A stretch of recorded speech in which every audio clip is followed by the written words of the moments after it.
Halo rekan-rekan semua, selamat berjumpa lagi dengan saya Anggono Raras. Pada video ini saya mengambil tema apakah rakyat sejahtera. Tema ini saya buat atas dasar satu model bisnis yang terkait dengan 3 buah variabel, yaitu variabel legislatif, eksekutif, dan rakyat sejahtera. Bahasan menarik dalam video ini yang pertama, bagaimana hubungan antara legislatif dan eksekutif. Yang kedua, pengaruh eksekutif terhadap kesejahteraan rakyat. Dan yang ketiga adalah pengaruh legislatif terhadap kesejahteraan rakyat. Selamat menyaksikan. Lembaga eksekutif adalah lembaga yang berkuasa untuk melaksanakan undang-undang. Lembaga eksekutif adalah presiden dan wakil presiden, serta para menteri. Sebagai seorang kepala negara dan kepala pemerintahan, Presiden memiliki beberapa tugas. Sebagai tugas lembaga eksekutif dapat dikelompokkan berdasarkan bidangnya. Yang pertama, bidang administratif. Yang kedua, bidang legislatif. Kemudian yang ketiga, bidang keamanan. Keempat, bidang yudikatif, dan kelima, bidang diplomatik. Bidang administratif ini bertugas melaksanakan undang-undang serta perundang-undangan lainnya dan menyelenggarakan administrasi negara. Sementara untuk bidang legislatif bertugas membuat atau merancang undang-undang dan membimbingnya dalam Badan Perwakilan Rakyat hingga menjadi sebuah undang-undang. Kemudian bidang keamanan bertugas untuk mengatur polisi dan angkatan bersenjata, menyelenggarakan perang, mempertahankan negara, serta keamanan dalam negeri. Bidang yudikatif bertugas atau berhak memberikan gerasi, amnesti, abolisi, dan rehabilitasi. Bidang diplomatik bertugas menyelenggarakan hubungan diplomatik dengan negara-negara lain. Berbeda dari lembaga eksekutif yang melaksanakan undang-undang, lembaga legislatif adalah lembaga yang bertugas untuk membuat atau merumuskan undang-undang yang diperlukan negara. Contoh lembaga legislatif ini adalah MPR, DPR, dan DPD. Fungsi utama lembaga legislatif sebagai perumus peraturan. Lembaga legislatif tentu memiliki banyak fungsi.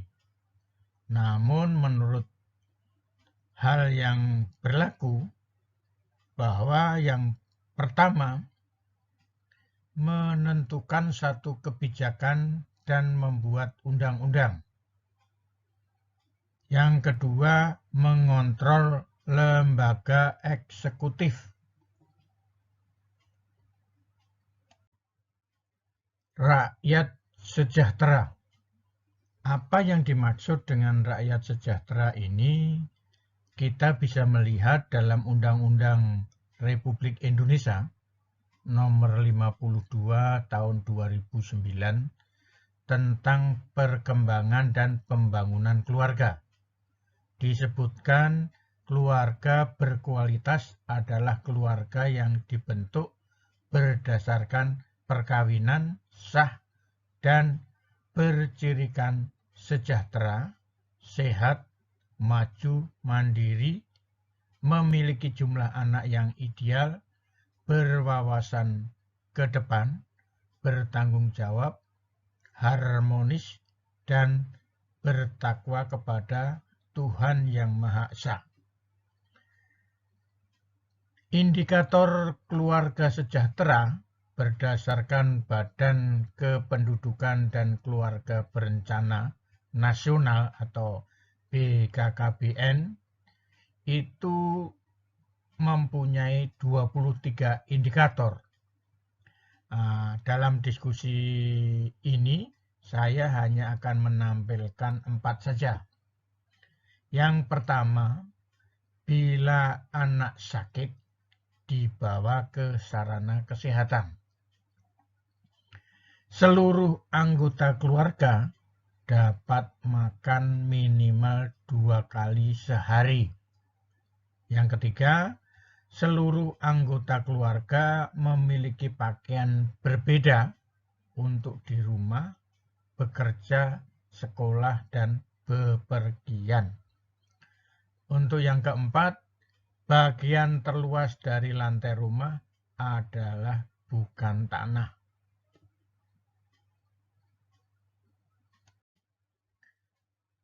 Selama 2 periode pemerintahan eksekutif dan legislatif menghasilkan 26 undang-undang. Sebagai contoh, Undang-Undang Nomor 11 Tahun 2020 tentang Cipta Kerja, di mana di sini masih menjadi kontradiksi ya dengan para pekerja yang ada di Indonesia. Kemudian Undang-Undang IKN sebagai landasan hukum ibu kota baru. Banyaknya undang-undang baru yang disahkan tersebut menunjukkan betapa eratnya hubungan antara eksekutif dan legislatif.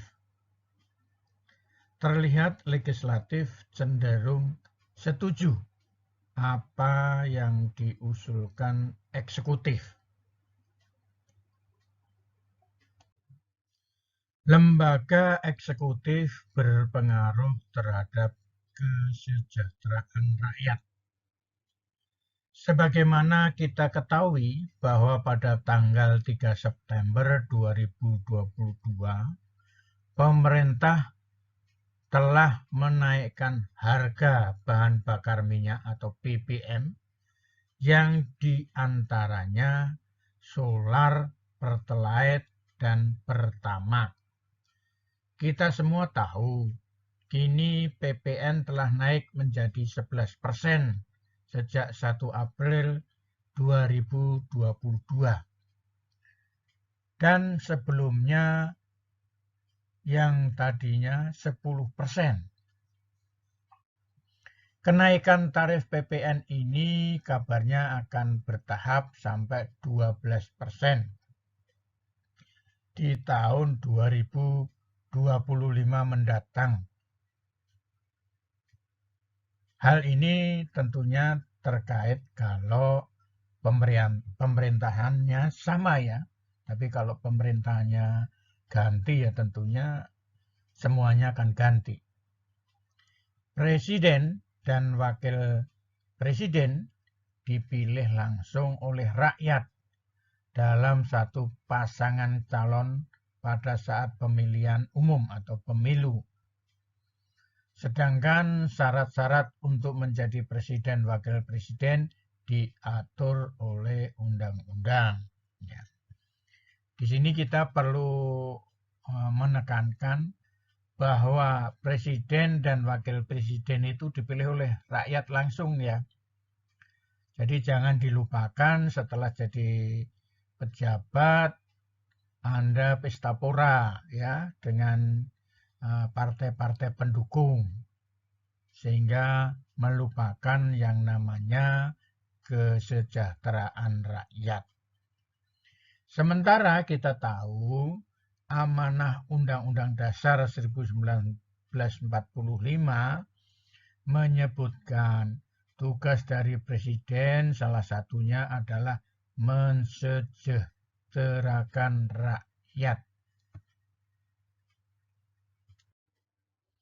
Lembaga legislatif berpengaruh terhadap kesejahteraan rakyat. Memberikan suara mengenai setuju atau tidak setuju terhadap peraturan pemerintah terkait pengganti undang-undang yang diajukan oleh presiden. Itu salah satu tugas daripada lembaga legislatif. Memberikan persetujuan mengenai pemindah tanganan aset negara maupun perjanjian yang berdampak begitu luas bagi rakyat, termasuk yang terkait dengan beban keuangan negara. Pada intinya, lembaga legislatif itu tugasnya melakukan kontrol dan evaluasi terhadap usulan RUU yang diajukan eksekutif. Pada saat ini, hampir semua RUU yang diusulkan eksekutif lolos menjadi undang-undang. Apakah karena RUU-nya pro rakyat? Bukan. Adanya barter politik membuat mereka yang duduk di lembaga legislatif mengikuti arahan ketua partainya atau siapapun yang diberi kursi menteri di lembaga eksekutif. Terima kasih atas perhatiannya. Jangan lupa subscribe.